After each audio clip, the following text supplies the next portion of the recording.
So I'm done with freshman year and I'm out here in Utah for a week, and whenever I go on vacation now, I always shoot film.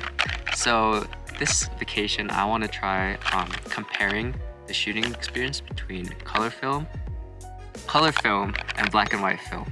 So the films that I want to shoot are for black and white, I'm shooting Delta 100. I've shot this film before on my trip to Korea, and I really liked how the shots turned out, so I'm really excited for this.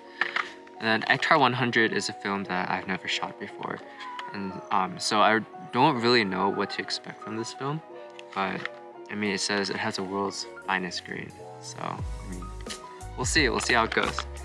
So for the first day and a half, I'm going to shoot Delta 100, and then for the last day and a half, I'll switch to Ektar 100.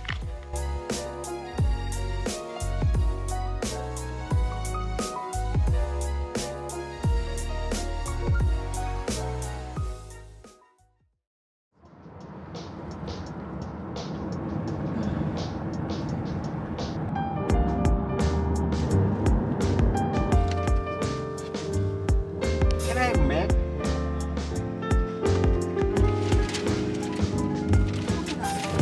이제 짐 챙겨. 여기 버스 타고 가야 돼, 이제는.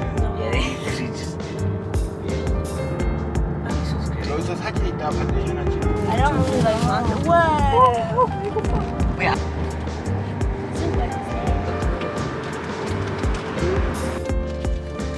Wow! 제니가 좋아해서 좋다.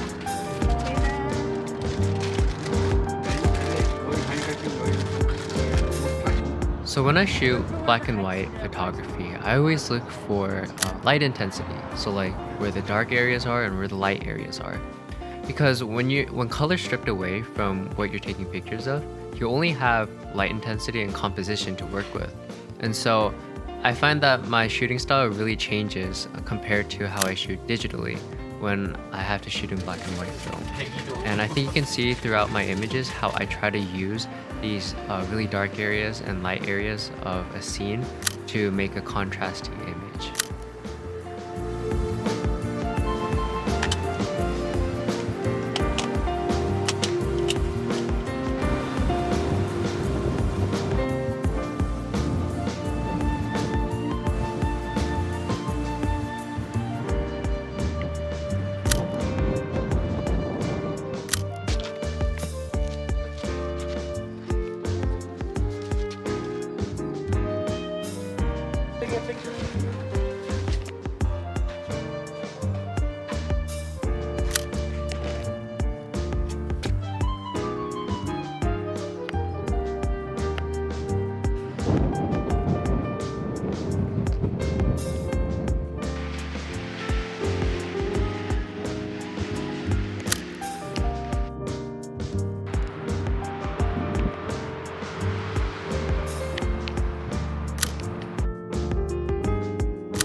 Now that I'm done with this roll of Delta 100, it's time for me to switch it out for the roll of Ektar 100.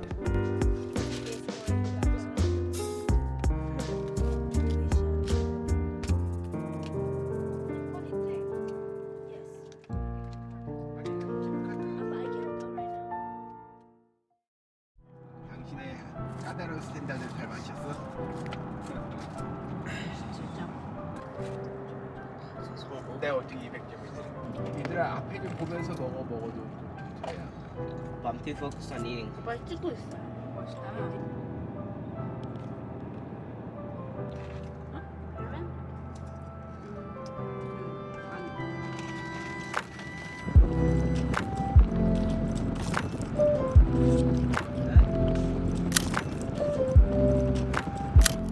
Now with color film, my shooting style doesn't really change compared to digital because it's gonna be the colors that I see with my own eyes.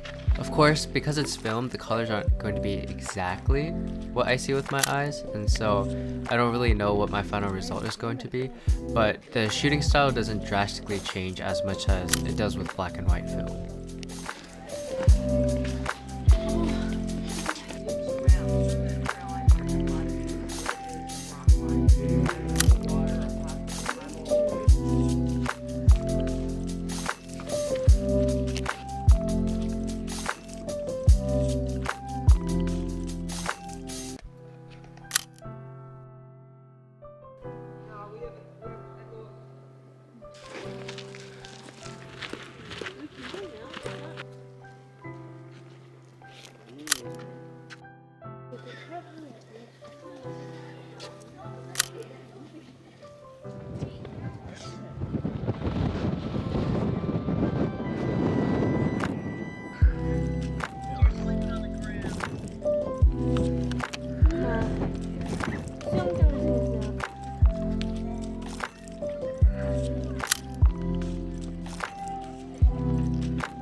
Behind the scenes of how many cameras this guy owns, has in one bag.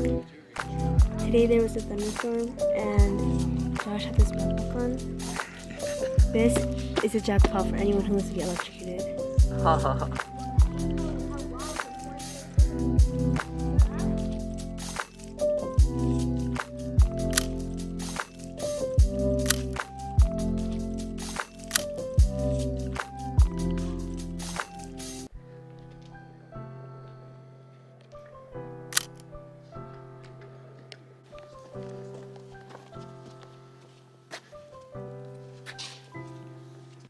So overall, I'm really happy with how my images turned out, but I think I found out something that I wasn't really expecting to, which is that I don't think color negative film is really for me.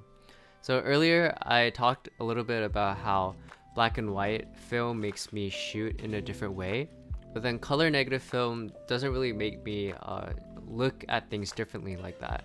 And what ended up happening is I had my digital cameras with me too, and I didn't want to not capture things digitally when I'm there, right? It's like a once in, like a long time experience, and if I have the quality of digital cameras, I don't want to like waste that. I don't want to let that moment go to waste by not documenting that. But because of that, color negative film kind of felt more redundant, and it didn't feel as special, compared to black and white film. And so overall, I think maybe it was a little bit less satisfying than I had anticipated.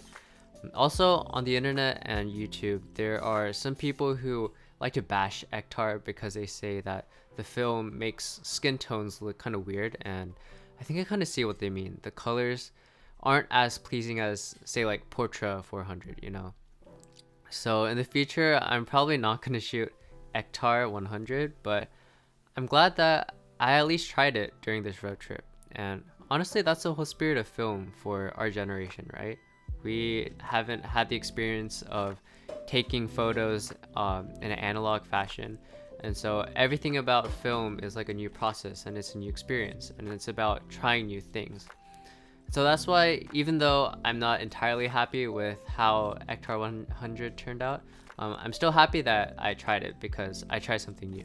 I know this wasn't like a technical comparison of black and white versus color film, but I just wanted to show you guys like a visual journey of shooting these two different types of films, and I guess just my process and my journey in photographing my road trip with two different types of film stocks. Hope you guys enjoyed. I hope that was entertaining, somewhat helpful. please leave a like if you liked it, dislike it if you disliked it, sub if you want to, and I'll see you guys in the next video. Thanks for watching.